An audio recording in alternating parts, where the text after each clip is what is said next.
Remue-ménage. Remue-ménage.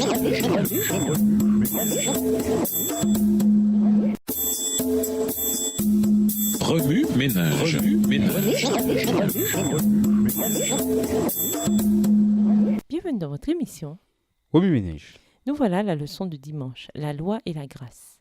L'établissement de la loi. Lisons Deutéronome 6, verset 24. Deutéronome 6, verset 24. L'Éternel nous a commandé de mettre en pratique toutes ses prescriptions et de craindre l'Éternel notre Dieu, afin que nous soyons toujours heureux et qu'il nous conserve la vie comme il le fait aujourd'hui. La loi à laquelle Dieu voulait que les Israélites se conforment fut tout d'abord présentée après leur sortie d'Égypte. Dans l'Exode, nous ne découvrons pas seulement le moment précis où Dieu donna de vive voix la loi à Moïse, mais aussi la relation tumultueuse entre le peuple d'Israël et la loi de Dieu. L'Ancien Testament montre à maintes reprises la loi comme devant être observée. Dieu, en effet, avait ordonné aux Israélites de s'y conformer, que cela leur plût ou non.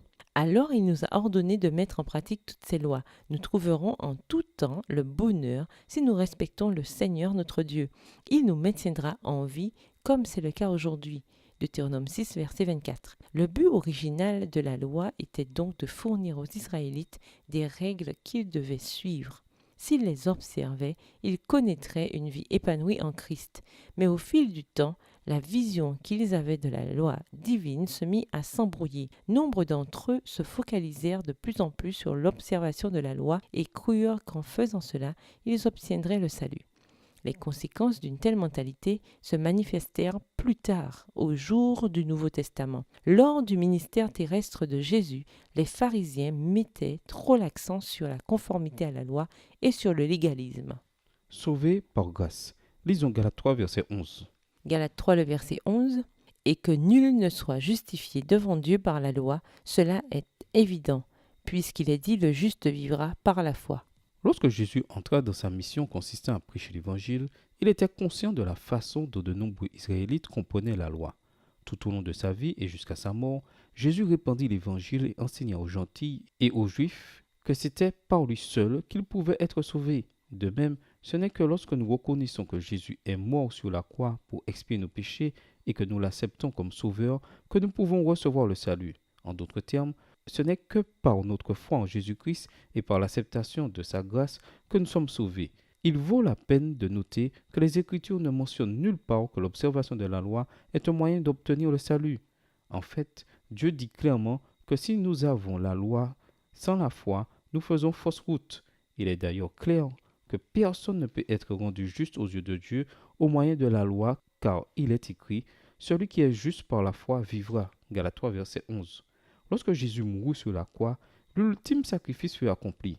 Ce n'est qu'après la croix que les Israélites commencèrent à comprendre le mal qu'ils avaient fait.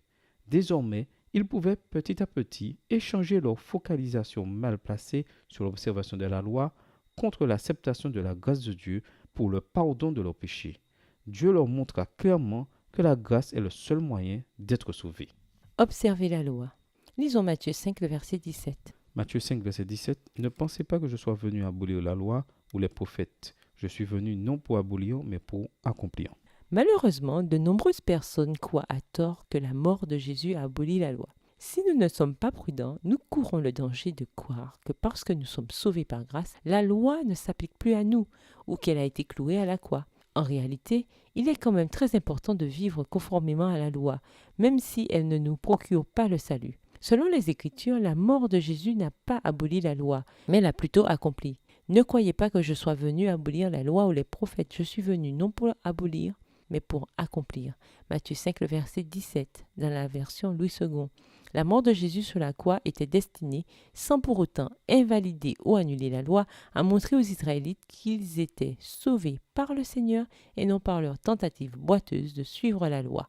La loi est en effet un moyen d'exprimer notre amour pour Dieu. Dans son épître aux Corinthiens, Paul a décrit la relation entre la loi et lui-même de manière à montrer comment les croyants devaient vivre. Lorsque j'ai affaire aux Juifs, je vis comme un Juif afin de les gagner.